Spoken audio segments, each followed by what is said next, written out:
Bonjour. Avant que j'aille travailler ce matin, il m'est venu à l'idée de partager cette idée avec vous.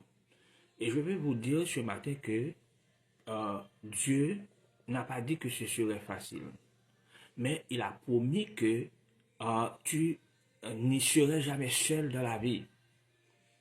Mon ami, ma soeur, mon frère, aujourd'hui, je veux vous dire, je veux te dire, peu importe ce que tu vis, peu importe ce que vous vivez, ce que tu ressens, ce que vous ressentez ou ce que vous traversez dans la vie, Dieu est là.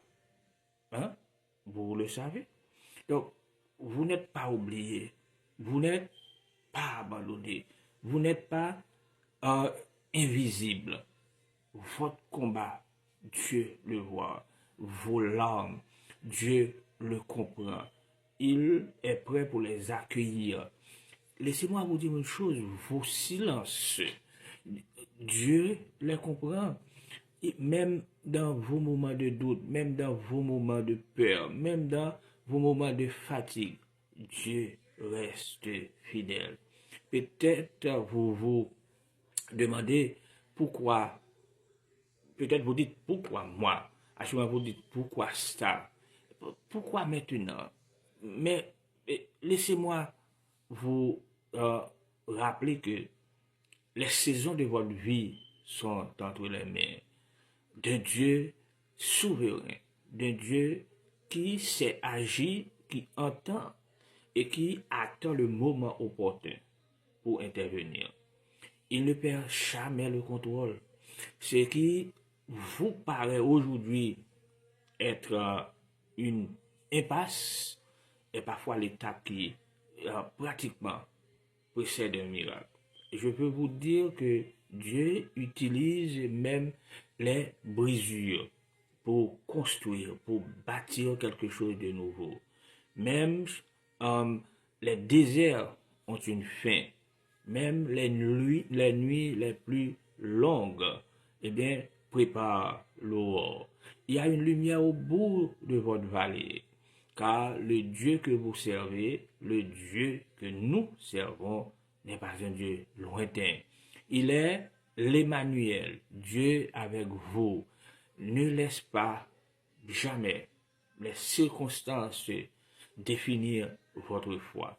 Laissez votre foi transformer votre manière de voir les circonstances.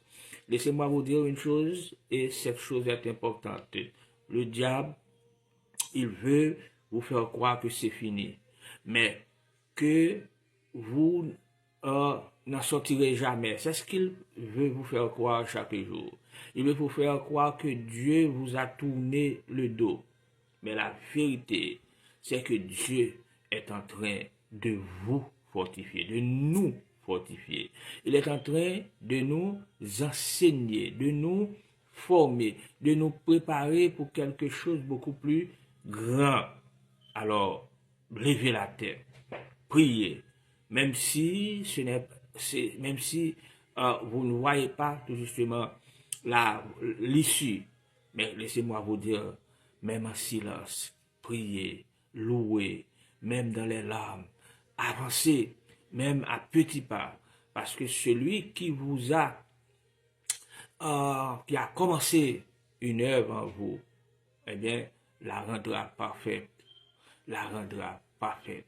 Vous n'êtes pas ce que vous n'êtes pas ce que vous ressentez aujourd'hui, absolument pas. Non, non, non. Donc, vous êtes un enfant d'un Dieu vivant. Vous êtes aimé, vous êtes appelé, vous êtes équipé pour tenir ferme. Gardez courage. Ce n'est pas la fin, ce n'est qu'un chapitre. Et votre histoire est, est entre les mains du meilleur auteur, le Dieu de l'univers. Ceux qui se confient à l'Éternel renouvellent leur force. Ils prennent le vol comme les aigles. Isaïe chapitre 40, verset 31. Tenez bon, le ciel écrit encore. Tenez bon, et le ciel écrit encore. Tenez bon, le ciel écrit encore. Tenez bon. Le ciel écrit encore. Que le Seigneur vous bénisse.